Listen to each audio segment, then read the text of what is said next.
Good day, fellow investors. As there are a lot of young viewers in my we will talk about personal finance and something that's even more important than the stock market and choosing the right stocks. It is having the right habits to properly invest, properly build wealth, properly approach just stock picking. And that's why I'll try on Mondays to do these motivational videos that will help a lot of our viewers. I'm sure about that. So as we are talking about habits, it will be another habit on the channel. Now Monday, personal finance investing motivation. I will add another 3-4 days. We'll see how it goes. The biggest value I can give. That's why I do it. Let's talk about habits. Habits make you rich. If we take a look at the stock market over the last 20 years, it went up and down and up and down, and now it's went only up for the last 10 years. So in 2009, the S&P 500 was at around 700 something points, which means that it increased 4 times over the last 10 years. Yes, 4 times. That's a huge increase, and the ups and downs will happen again at some point in time. And even a few times over your life investing cycle, and that's crucial to understand. And there's nothing we can do about it except being diversified, hedged, protected, having always cash, and not making stupid investments. So on one side we had recently cryptocurrencies, marijuana stocks. A few years ago it was Forex, flipping houses, real estate. And there is always something, and now we have ETFs, and there is always something that investors chase. But if you take one step, their risk reward over the long term in your life, with the key not lose money, not lose money, not lose money, and getting the higher potential reward on not losing money, you will have a great successful investment career, personal finance. 2008-9. I was part of an investment forums that were really cool in the 2011. The number of messages on that forum was 3%. I'm not exaggerating, was just 3%. No other forum for that stock market group. Not because Facebook came, not because of anything. It's just that people lost interest after 2007. They lost a lot of money. And that's why I want to really give you food for thought about creating a habit of investing constantly and investing especially after you have lost a lot of money. That's the best time to invest. So the message is, make investing a lifetime, long term. Okay, I have 40, 50, 70 years of a life investment cycle where I want to take usually late, and it doesn't lead to good things. So wait for those opportunities, just analyze, have your criteria, look at whatever, look at taking debt, look at whatever, and always look, okay, this might add. You will have so much rewards that you will be able to enjoy whatever you want. So just implement that long-term investing habit. As we are a stock market channel, on stocks, look at them constantly over time, but be sure to buy them when they're cheap. That's it. Investment criteria, and that's all you have to do. Research, compare, and buy what is cheap. With that, thank you for watching, looking forward to your comments, and I'll see you in the next video. Are you looking forward to make investment? Have you ever thought that Warren Buffett could help you make investments? Actually, you can buy shares of Berkshire.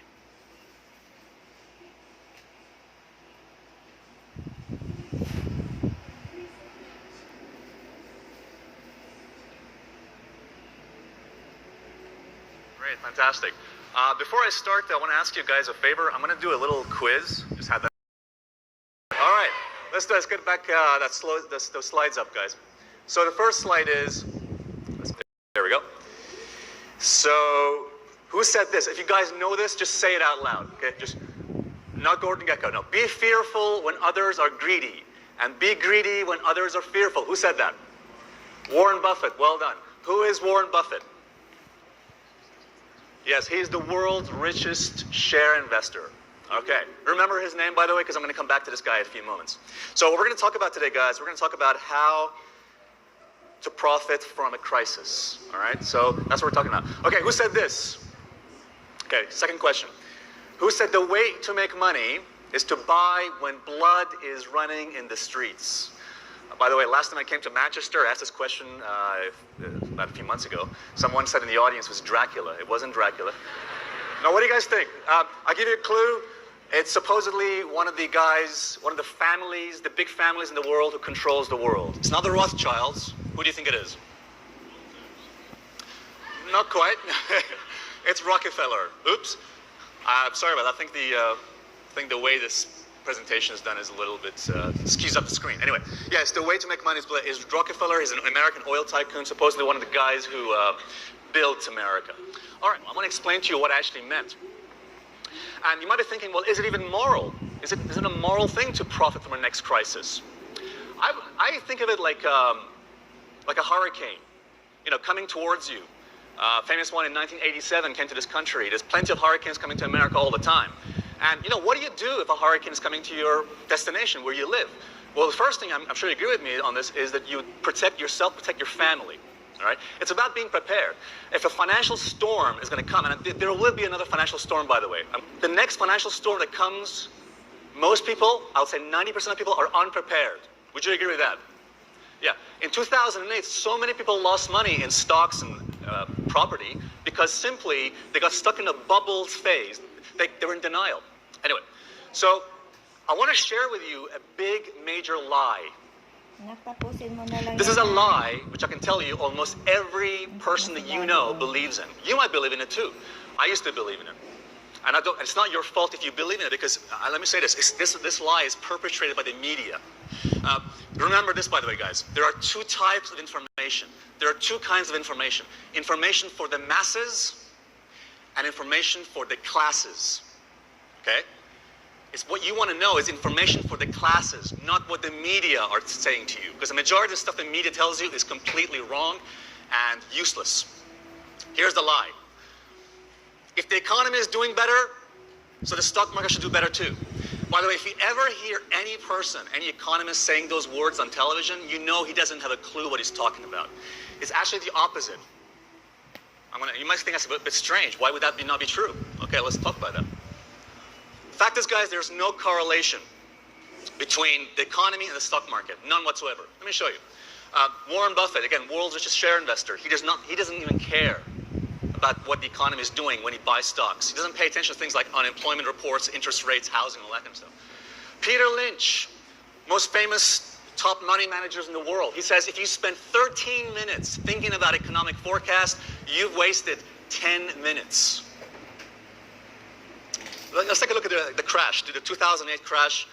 Take a look at this. See the market going down. In the year 2009, you guys remember 2009? Yeah?